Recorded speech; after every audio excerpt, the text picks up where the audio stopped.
Wales can lay claim to being the world's first industrial nation. By the late 1800s, the south of Wales stood at the forefront of global coal, copper, and maritime trade. In cities like Swansea, Copperopolis, smoke once billowed from chimneys, as copper smelting plants powered Britain's industrial revolution. But this heritage remains unknown to many, even within Wales.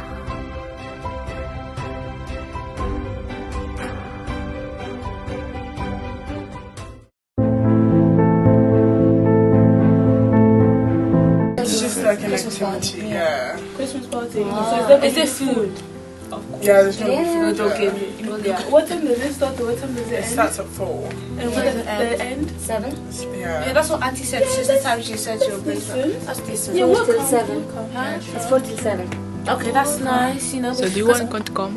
Yeah, we're going to come. Super. Are you going? Are you going? Within the community, we have been learning many exciting different projects, such as the ones related to the industrial heritage of Swansea, which has been such an exciting journey for us to learn all these new things that we never knew before, like how Swansea was one of the main mining productions in Wales and in the UK, and how things have changed and how they're no longer the same.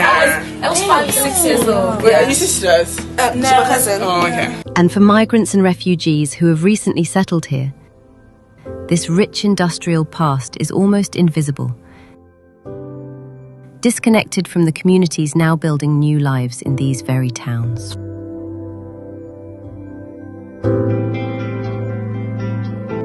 I'm Retsa Sadi, and we have enjoyed this project as never as before.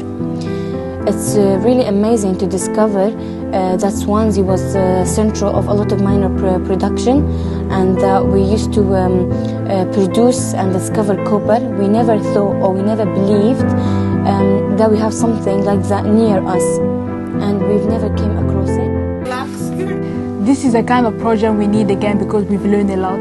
Yes, definitely. It was an interesting time to be spending with so much people from our own country, learning about new things. It was excellent. And the food was really incredible for me, I gotta say. Yeah, of course I agree with this, and once again we want to experience this because we learned a lot, we enjoyed our experience, we had little things we learned. Yeah, it looked.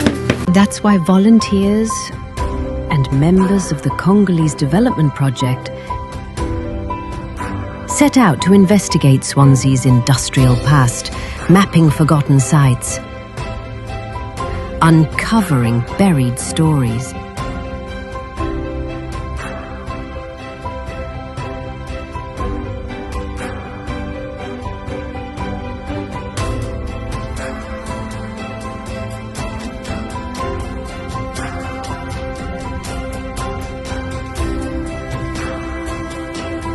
Shemai! The experience of visiting Harford Moor for Copper Works was really amazing. It was even more interesting to find that here in Swansea they used to produce copper, and now they produce it back in my origin country, which is Congo.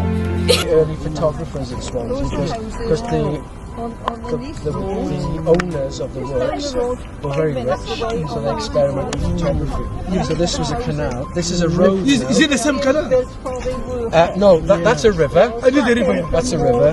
So the canal was over there. That way. But this is a photograph from the 1850s, and this is an old bridge. Now this bridge is now in the. Can you see that? Yeah. So that's that bridge. They moved it from the river. Okay. and they tried to repair it and renovate it.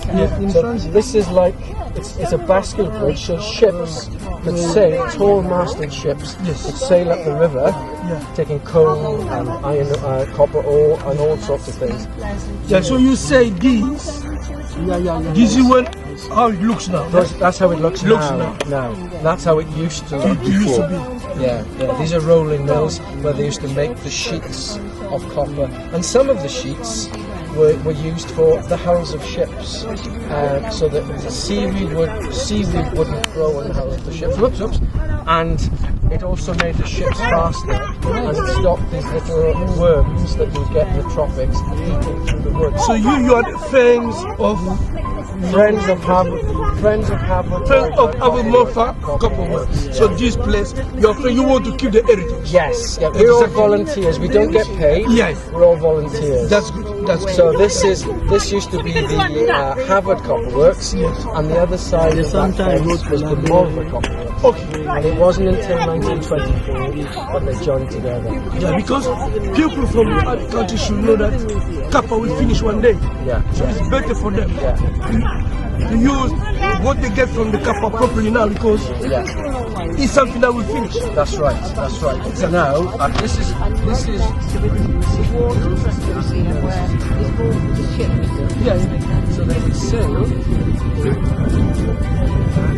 So this way.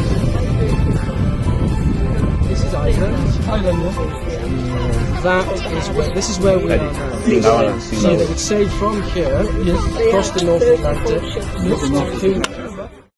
One sight stood out, impossible to ignore.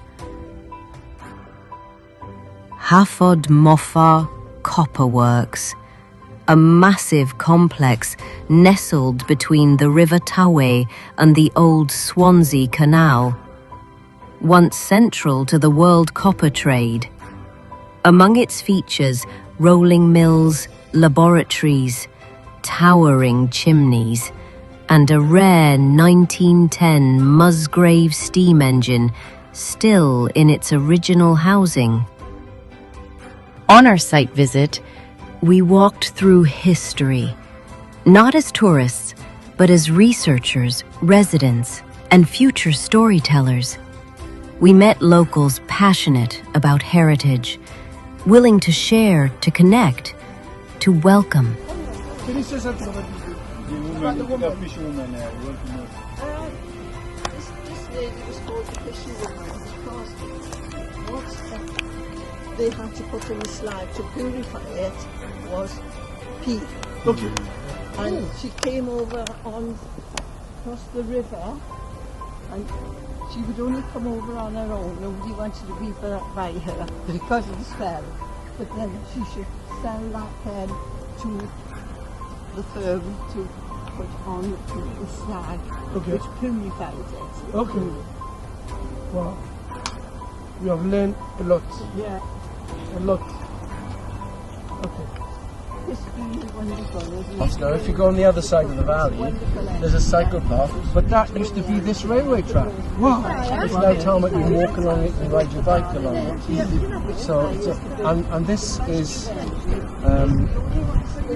this engine house still stands, but it's falling down, it's waiting to be rebuilt, it's covered in scaffolding. And this is it registered as a heritage? Yes, it's protected building. Protected building. Yeah. So, and this even this one? These are protected buildings. They're protected. Yes, the Vivian engine What house. is the sign? What is the sign for us to know that this place is just but it should, while we cannot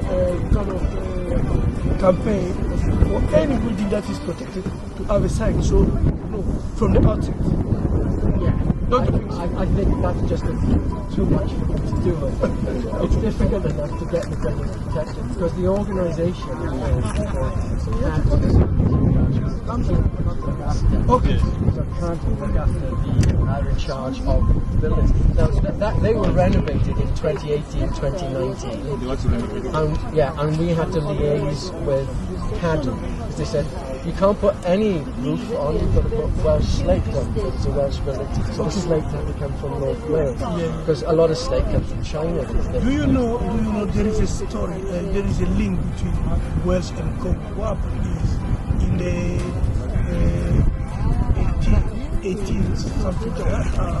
I cannot Our project set out to investigate Swansea's industrial roots, using historic maps, photographs, site visits and community storytelling. We've documented what remains, located these stories in space and time, and started a new conversation between the past and the present. But this is only the beginning. Through this work, we've shown that heritage is not fixed in stone. It lives through the people who rediscover it, reinterpret it, and pass it on. By involving migrants and refugees in this journey, we have not only unearthed Wales's industrial legacy, we've reconnected it with new voices, new perspectives, and new communities. We believe that history becomes more meaningful when it is shared, and that inclusion in cultural memory is a powerful step toward integration and belonging. This project is an invitation for local authorities, educators, community leaders, and residents to continue exploring, remembering, and teaching the industrial heritage of Swansea and Wales. Let us ensure that these stories do not fade with the smoke of the last furnace, but continue to spark curiosity and connection for generations to come.